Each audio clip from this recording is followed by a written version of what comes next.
άσπρη όπως ασπρίζουν τα βουνά, απ' τα πολλά τα χιόνια.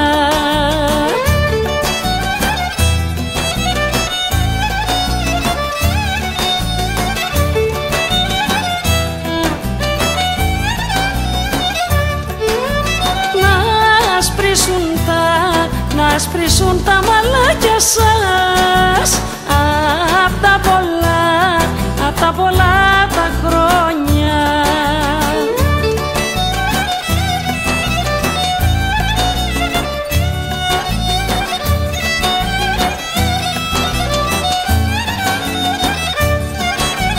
Πού να ζήσετε κι δύο, τρεις ευτυχισμένο βίο, τρεις ευτυχισμένο βίο, που να ζήσετε κι δύο.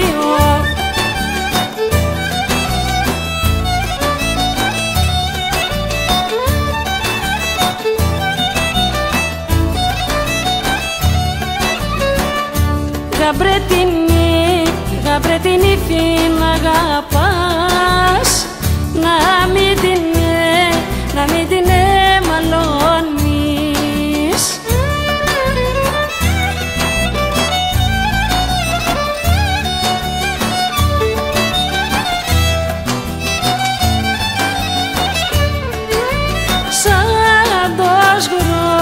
Σαν το σγουρό βασιλικό,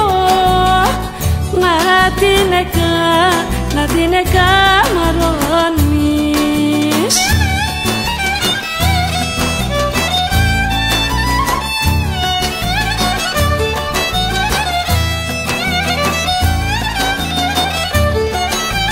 Πού να ζήσετε κι δύο, τρεις ευτυχισμένο βίο, τρεις ευτυχισμένο βίο, που να ζήσετε κι δύο.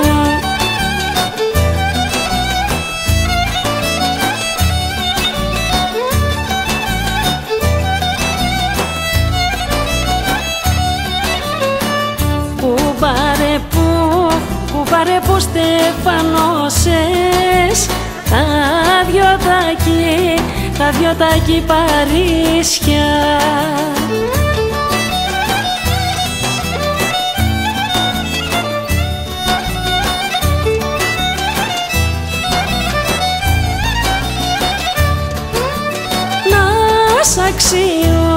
Να σ' αξιώσει ο Θεός, να κάνεις και βαφτίσια.